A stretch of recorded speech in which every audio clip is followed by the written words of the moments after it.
Hi guys, welcome back to my channel. So hari ini kita akan sambung kita punya pelajaran dalam forex, iaitu kita akan kenal chart, iaitu carta atau graf dalam kita punya forex.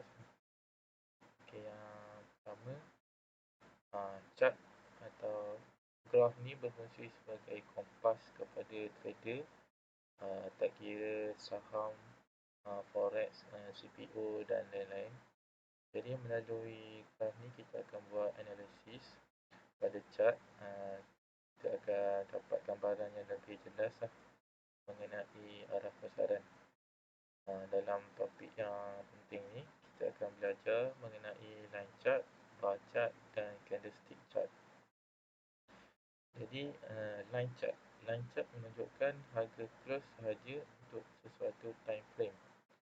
Yang kedua, bar chart menunjukkan harga open, high, low dan close. So, kita boleh kenal dengan singkatan OHLC. Jadi harga open ditunjukkan ialah oleh senggat kiri, manakala harga close ditunjukkan oleh senggat kanan. Titik tertinggi dan terendah pula boleh dirujuk pada hujung garisan. Jadi kenapa kita tak gunakan kedua-dua chart ini sebagai rujukan? Okey, yang pertama sebab kekurangan data, kerana line chart hanya menunjukkan harga close sahaja. Yang kedua, sukar dilihat sekali imbas sama ada bar itu bullish, bearish atau neutral jika kita zoom out apabila ingin melihat gambaran lebih luas. Ini kerana sebab garisan bar chart akan menjadi sangat halus apabila kita zoom out. Yang ketiga, sukar ditafsir dan dilihat jika dipecahkan kepada time frame yang lebih kecil. Okey, jadi candlestick chart ni telah diperkenalkan oleh trader Jepun sejak kurun ke-18 untuk melihat turun naik harga beras. Dulu, candlestick hanya digunakan di Jepun, tapi sejak ilmu ini disebarkan oleh Steve Nissen di dalam bukunya Beyond Candlestick, barulah candlestick digunakan secara meluas di seluruh dunia. Candlestick sama sahaja dengan bar chart, cuma ianya lebih mudah ditafsir sekali imbas kerana ruang antara open dan close diisikan dengan warna. Jadi ini akan menjadikan analisis kita lagi mudah, cepat dan tepat. Jadi cuba kita bandingkan chart sama di bawah. Open iaitu O, harga permukaan untuk sesuatu time frame. High atau H, harga tertinggi yang dicapai dalam sesuatu time frame. Low iaitu harga terendah yang dicapai dalam suatu time frame. Close, harga penutup untuk sesuatu time frame. Body ialah jarak di antara open dan close yang diisikan dengan warna. Dan shadow, jarak di antara open, close ke high, low. Seterusnya, kita akan kenal iaitu perbezaan antara bull dan bear. Jadi terdapat dua perbezaan ketara di antara bull dan bear candlestick, iaitu kalau bull candlestick dia punya open di bawah, close di atas. Tetapi bear candlestick dia punya open di atas, close di bawah. Jadi biasanya bull candlestick ni kita warnakan yang putih, manakala warnakan putih, biru atau hijau. Manakala bearish candlestick kita warna hitam atau merah. Yang ni kita boleh ubahlah mengikut masing-masing punya cita rasa. Jadi penjuru atas kiri menunjukkan maklumat pair dan time frame berserta OHLC candlestick yang paling kanan, kotak merah. Pair yang sedang dianalisis ialah Euro dan Great Britain. Setiap candlestick di atas mengandungi informasi untuk 4 jam. Jadi kita akan point ke arah close untuk mendapatkan maklumat OHLC. Merujuk kepada candlestick di atas anak panah, harga open ialah 0.87550. Dan setelah 4 jam berlalu, harga close ialah 0.86830. Jadi dalam masa 4 jam tersebut, high dan low yang dicapai ialah 0.87730 dan 0.867110. Candlestick ini bermula pada pukul 4 bertarikh 21/5/2010 dan volume yang didagangkan ialah 5,581. Jadi kita boleh juga membaca OHLC di bahagian bawah chart anda. Kita tak perlu point ke arah close, hanya pastikan pointer mouse kita selari dengan candlestick yang ingin dikaji.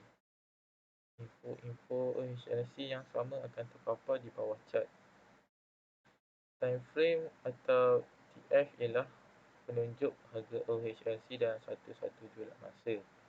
Julat masa yang dimaksudkan boleh jadi 1 minit, 5 minit, 1 jam, 4 jam, 1 hari dan seterusnya.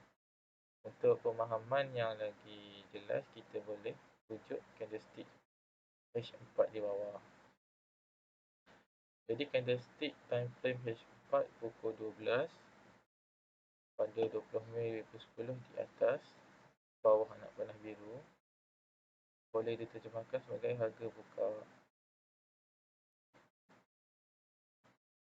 Dalam masa 4 jam, harga naik setinggi 1.07190. Harga terendah yang dicapai pula ialah 1.06080. Sesudah 4 jam, akhirnya harga ditutup pada paras 1.06560 pukul 4. Begitulah cara membaca candlestick. Tak kira apa pun time frame yang ditunjuk, mengikut contoh di atas, candlestick baru akan terbentuk setiap 4 jam.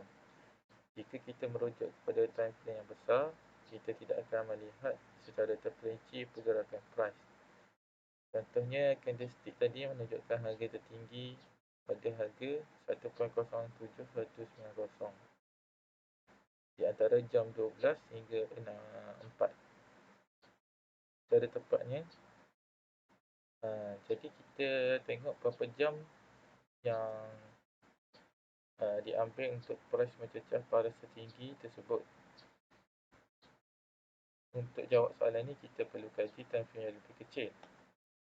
Mari kita lihat candlestick jam 1 di sebelah. Jadi candlestick H4 sebelum ni boleh dipecahkan kepada 4 unit candlestick H1. 4 jam bahagi 1. Jadi 4 candlestick.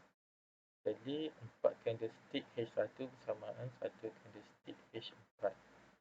Price mencecah high iaitu 1.07190 di antara jam 2 hingga 3. Itu untuk jam. Bagaimana pula jika kita ingin tahu lebih terperinci iaitu pada minit ke berapa? Kita boleh zoom in pula kepada chart time frame M1. Jadi untuk time frame 60 minit candlestick H1 kita boleh pecahkan kepada 60 unit candlestick M1. Jadi 1 unit candlestick H1 bersamaan 60 unit candlestick M1. Jadi daripada candlestick M1 di atas, price mencecah 1.07190 pada pukul 2.25. Jadi kita perlu memahamilah bagaimana time frame yang besar boleh dipecahkan kepada time frame yang lebih kecil. Kemahiran membaca time frame merupakan salah satu asas penting yang perlu dikuasai untuk menjadi trader yang berjaya. Time frame yang terbaik adalah time frame yang berjangka panjang seperti 4 jam, 1 hari dan 1 minggu. Ini kerana time frame ini mengandungi lebih banyak maklumat, dapat menggambarkan keadaan semasa dengan lebih tepat serta mudah menunjukkan kita arah tuju market. Tapi yang kecil seperti 1 minit, 5 minit dan 15 minit tidak boleh diharap kerana akan memberikan anda banyak false signal. Jadi kita kena lihat chart yang pada skala besar lah. Big picture baru anda boleh lihat feel market tersebut untuk melihat trend.